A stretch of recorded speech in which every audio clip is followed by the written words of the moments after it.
Halo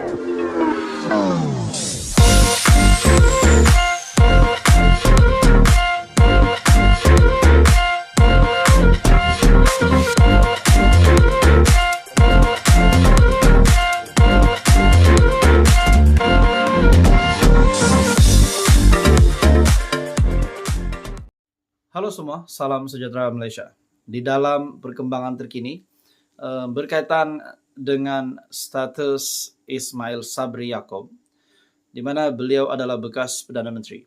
Bagi saya ini satu pendedahan yang mengejutkan daripada keluarga Ismail Sabri Yaakob sendiri.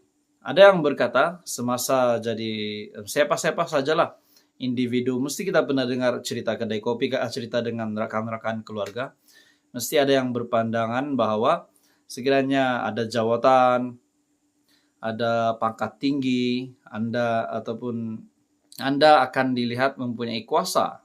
Tapi seperti yang kita tahu, Datuk Seri Ismail Sabri Yaakob yang sudah tidak lagi memegang jawatan sebagai Perdana Menteri, akhirnya satu pendedahan yang mengejutkan daripada anak Datuk Seri Ismail Sabri Yaakob sendiri. Dalam satu artikel ini, pendedahan ini bagi saya pasti mengejutkan ramai.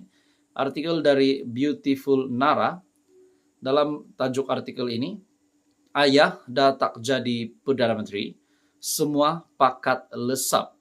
Daffy hilang tawaran bekerja, pernah pecah tabung nak sara hidup. Bagi saya ini satu pendedahan yang pasti mengejutkan. Seluruh ahli politik sudah pasti kepada pengundi-pengundi Ismail Sabri Yaakob, peminat Ismail Sabri Yaakob, yang juga adalah bekas Perdana Menteri. Dalam artikel ini, penyanyi Daffy yang ditemui harian Metro mengakui sejak bapanya Datuk Seri Ismail Sabri Yaakob tidak lagi memegang jawatan sebagai Perdana Menteri, dia kehilangan satu demi satu pekerjaan dalam industri hiburan. Adakah ini bermakna sebelum ini Daffy sebagai artis, sebagai penyanyi yang mempunyai satu bakat dan ditawarkan banyak pekerjaan semasa Datuk Seri Ismail Sabri Yaakob, yaitu ayahnya menjadi Perdana Menteri. Dan setelah Ismail Sabri Yaakob pula yang telah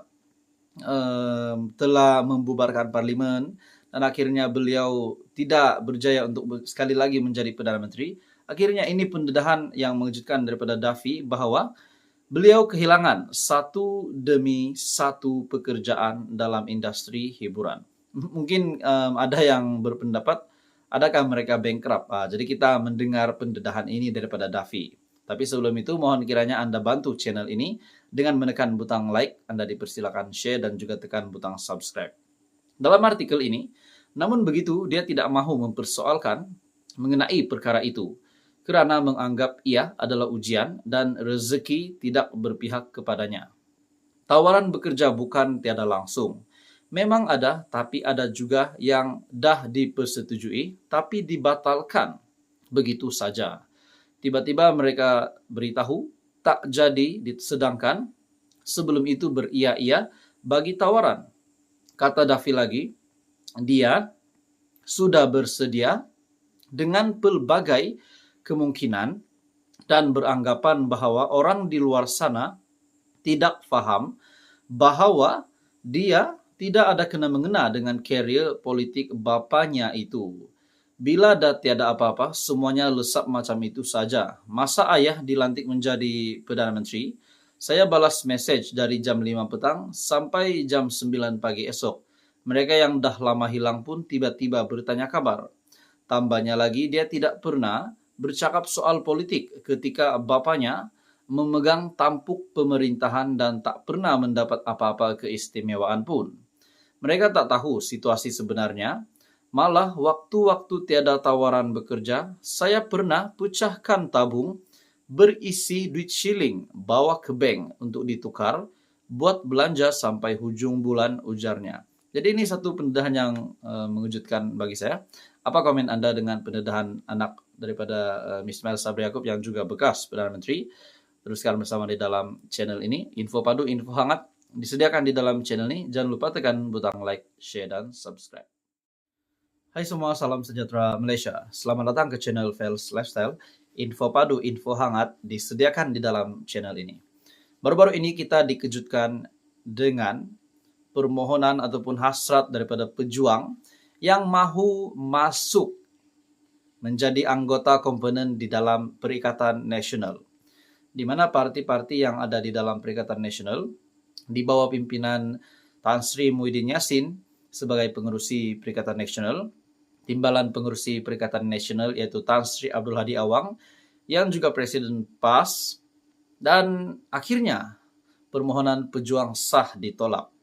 Namun ada satu pendapat daripada Timbalan Presiden PAS yaitu Tuan Ibrahim, di mana Tuan Ibrahim membuat kenyataan pejuang wajar bubar. Wah, apa komen Anda tuan-tuan dan bapak semua?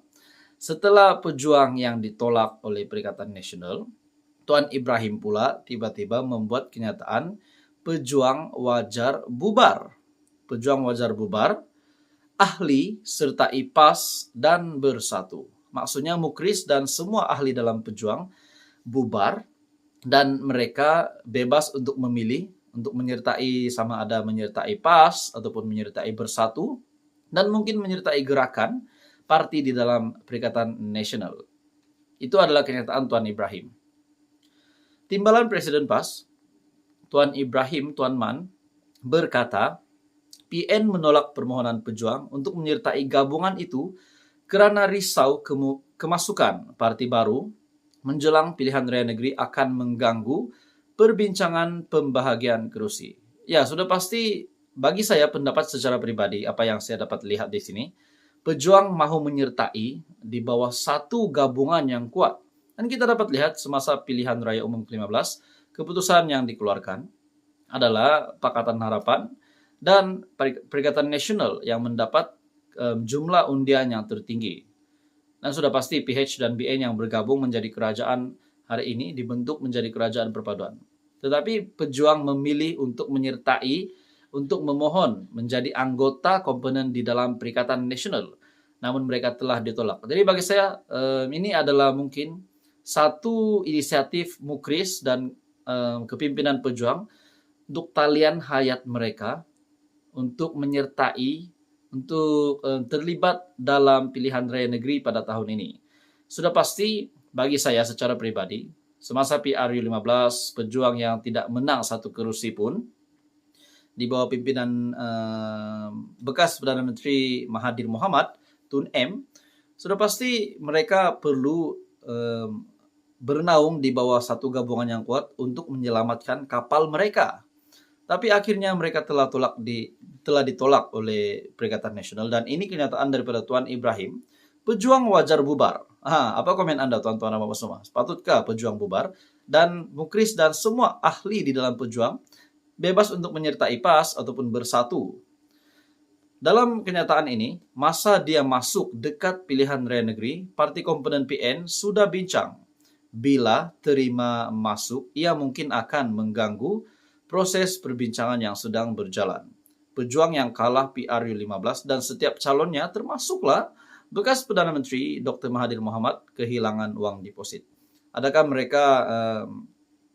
mereka memang menolak pejuang dengan memang alasan sebenarnya adalah disebabkan PRN yang mereka sudah sediakan rangka untuk siapa yang bertanding sini, siapa calon yang bertanding sini, dan mungkin last minute untuk pejuang menyertai PN. Disebabkan itu mungkin akan mengganggu perancangan awal daripada Perikatan Nasional untuk menghadapi pilihan raya negeri 6 PRN pada tahun ini. Jadi tuan-tuan dan bapak semua, apa komen Anda? Adakah ini satu berita buruk atau berita ngeri untuk Muklis Mahathir dan juga bagi saya untuk Mahathir Mohamad sendiri? Apa komen Anda? Sekian saja info padu, info hangat disediakan di dalam channel ini. Jangan lupa tekan butang like, share, dan subscribe.